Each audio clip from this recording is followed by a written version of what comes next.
சிவகார்த்திகேயன் கேட்பதற்கு நிறைய கேட்கலாம். வணக்கம். வணக்கம் சார். இவகிட்ட எல்லாம் எதுக்கு இன்டி எடுக்கிறீங்க? ரொம்ப சந்தோஷமா இருக்கு ஃபர்ஸ்ட் இந்த கேள்வியை நீங்க கேக்குறது. அப்படின்னு பின்னாடி நிறைய வச்சிருப்பீங்கன்னு நினைக்கிறேன். உனக்கு இன்னும் என்னென்ன தெரிய வைக்கிறேன் பார். காக்கி சட்டை பண்ணும்போது என்ன, அந்த படத்துல ஈஸியா 4 சண்டை வச்சிருந்திருக்கலாம், ஏன்னா யூனிஃபார்ம் போட்டிருக்கிறதுனால. இப்போ 4 சண்டைங்கிறது வேணாம், ஏன்னா எனிவே இன்னும் 2-3 படங்கள் கழிச்சுன்னா அதுதான் பண்ண போறேன் நான். அதுதான் பண்ணி ஆகணும், அதுதான் வளர்ச்சியா பார்க்கப்படும். தொடர் வெற்றியில பெற்று வரங்கிற அடிப்படையிலையும் இத்தனை வருஷமா நீங்க ஃபீல்ட்ல இருக்கிறீங்கிற அடிப்படையிலையும் எத்தனை வருஷமா 4 பாட்டு இருக்கணும், 2 ஃபைட் இருக்கணும், இந்த ஹீரோயின் இருக்கணும், கதை இங்க ஒரு ட்விஸ்ட் வைக்கணும், இங்க இடைவெளிக்கு முன்னாடி இப்படி வைக்கணுங்கிறதெல்லாம் இப்ப எம்ஜிஆர் மாதிரி, கமல்ஹாசன் மாதிரி, விஜய் மாதிரி, இந்த மாதிரி அடுத்த கட்டத்துக்கு போனவங்க மாதிரி ஏதோ பேசுறதுக்காக நான் பேசிட்டு இருக்காத, நேரத்தை கடத்தாத, நல்ல விவரமா பேசு. பட் டீம் நல்ல டீமா இருக்கணும்ன்றது என்னைய மாதிரி ஆட்களுக்கு ரொம்ப முக்கியம் நம்புறேன். ரொம்ப தெனா விட்டுறா. இந்த ரெமோ படத்தோடைய வரவேற்பு உங்களுக்கு எந்த விதமா இருக்கு? பர்சனலா எனக்கு கேட்டீங்கன்னா ரொம்ப நல்லா இருக்கு. ஏன்னா எல்லாரும் என்ன சொல்றாங்கன்னா, நிறைய பேர் என்ன சொல்றாங்கன்னா, ஒரு 2.25 மணி நேரம் 2.5 மணி நேரம் படத்தை நீங்க மொத்தமா ஹோல்டு பண்றீங்க அப்படின்னு சொல்றாங்க. உன்னை பத்தி நீ ரொம்ப பெருசா பேசிட்டு இருக்கிற, ஏன் அப்படி பண்ற? உண்மையா சொல்லிருங்க. அப்படியே இந்த படத்தோட ப்ரொடியூசர் நீங்க தானே? இல்ல, நான் கிடையாது. இவ்வளவு ஆனதுக்கு அப்புறம் ஏன் இருக்கீங்க? நான் தயாரிக்கிறதா தான் முதல்ல ஆசைப்பட்டேன் நானு. அப்புறம் அந்த அளவுக்கு வந்துட்டியா? எந்த அளவுக்கு இல்ல, நீ அந்த அளவுக்கு வந்துட்டியா? திரு சிவகார்த்திகேயன் எங்க மேடை பிடிச்சாலும் மைக்க பிடிச்சாலும் டபக்குன்னு வந்து எமோஷனா அழுதுறாரு. என்ன காரணத்துக்காக இந்த கண்ணீர்? என்னமாச்சு புண்டக்க மண்டக்க நடந்திருக்குமோ? நடந்திருக்கும். வழுக்க நீ என்ன சொல்ற? ஆமா ஆமா. நான் அந்த இடத்துல அழுதது காரணம், நான் எமோஷனல் ஆயிட்டேன். அவங்க நினைக்கும் போது என்னையே அறியாம வந்த கண்ணீர் தான் அது. பட் நான் இப்ப அதை லேட்டரா ரியலைஸ் பண்ண ஆரம்பிக்கிறேன். அம்புடுதானா? அப்ப குண்டக்க மண்டக்க ஒண்ணுமே நடக்கலையா?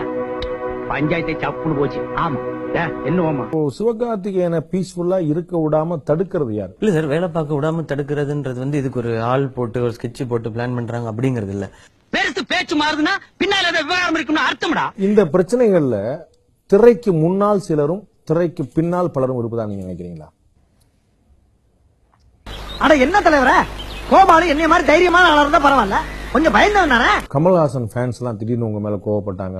அதெல்லாம் அவன் கண்ணு முன்னால வந்து போமா இல்லையா? பயப்படிதான் செய்யலாம். லேசுவாட்டா கேளுங்க, சொன்னா சொல்லட்டும், சொல்லலாம் விட்டுருவான். இது வந்து சொன்னது அவங்க அப்படி பண்றாங்க, இவங்களதான் இதுதான் அப்படிங்கறதுக்காக அந்த வந்த கண்ணீரே அது கிடையவே கிடையாது. நான் சொன்ன விஷயமும் அந்த இதுவும் இதாச்சு தவிர யாரும் பர்சனல் மோட்டிவ்ல இப்படி பண்றாங்கன்றத நான் இது வரைக்கும் அப்படி யோசிக்கவே இல்லை. அப்படி நடக்க வாய்ப்பே இல்லை. இன்னைக்கு எல்லாருமே பயங்கர பிஸி சார். டேய், என்ன லந்து பண்றீங்களா?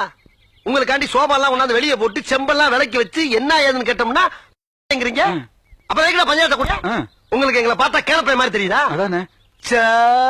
இது வரைக்கும் எந்த பத்திரிகைக்கும் நான் பேட்டி கொடுக்க மாட்டேன்னு சொன்னது கிடையாது. எந்த தொலைக்காட்சியும் நான் இன்டர்வியூ கொடுக்க மாட்டேன்னு சொன்னது கிடையாது. எங்களுக்கு சொன்னீங்களே மாட்டேன் சொல்லிட்டு பிடிச்சி இழுத்துட்டு வந்து ஐயோ ரொம்ப வாயால கேட்டு வாங்குறாரு. இப்ப என்னைய கீழே இறக்கியோ என்னை எது பண்றதுனால யாருக்கும் லாபம் கிடைக்க போறது கிடையாது. பெருசா என்ன லாபம் கிடைக்க போகுது? ஒன்னும் கிடைக்காது. ஏன்டா அப்படியே நீ நினைச்சிட்டு இருந்தா அதுக்கு நாங்க என்னடா பண்றது? அவங்க மேல அவங்களுக்கான மரியாதையை வந்து நான் எப்பவுமே வச்சிருக்கேன். அது எப்படின்னா, யாரை பத்தியுமே நான் இது வரைக்கும் வெளியில தப்பா சொல்லாததான். யார் நீயா? நான் வளர்ந்து வந்த ஏணி மேல வச்சிருக்கிற மரியாதையே நான் அவங்கள பத்தி எதுவுமே வெளியில தப்பா சொல்லாதது மட்டும்தான். யாருக்கெல்லாம் விருது கொடுக்கலாம் அப்படின்னு டிசைட் பண்ணும்போது நிறைய ஃபங்க்ஷன் எப்படி நடக்குதுன்னா, யார் வந்திருக்காங்க, வந்திருக்காரு, அப்ப அவருக்கு ஒரு விருதை போட்டு விடு பின்னாடி. என்ன பேர்ல, ஏதோ ஒரு பேர்ல எழுது. அப்படி எனக்கு பெஸ்ட் ஆக்டர் அவார்ட் எல்லாம் கிடைச்சிருக்கு. அது வேற தனிக்கார. ஐயோ, எங்க HT வாய் குடிச்ச பையனா எகத்தாளம் பேசுறானே. ரெமோ ஆக்சுவலா அது ஒரு என்டர்டெய்னிங்கான பிலிம். அதனுடைய சக்சஸ் லெவல் வந்து எங்களுக்கு என்ன சந்தோஷமா இருக்கு அப்படின்னா, ஒரு டிஸ்ட்ரிபியூட்டர்ஸ், தியேட்டர் ஓனர்ஸ், அதை தாண்டி கேன்டீன் வச்சிருக்கிறவங்க, பார்க்கிங் டோக்கன் போடுறவங்க, இவங்க எல்லாருமே ஹாப்பியா இருக்காங்கன்றதுதான் ரொம்ப சந்தோஷமான விஷயம். சினிமால இருந்து அரசியலுக்கு வந்தவங்க நிறைய பேர். ஓகே, எம்ஜிஆர்ல இருந்து விஜயகாந்த்ல இருந்து நிறைய பேர். அடுத்தடுத்த கட்டமா போய் சிவா வந்து அந்த மாதிரி அரசியலுக்கு வர்ற மாதிரி வரும். எங்கேயோ போயிட்டடா நீ, எங்கேயோ போயிட்ட.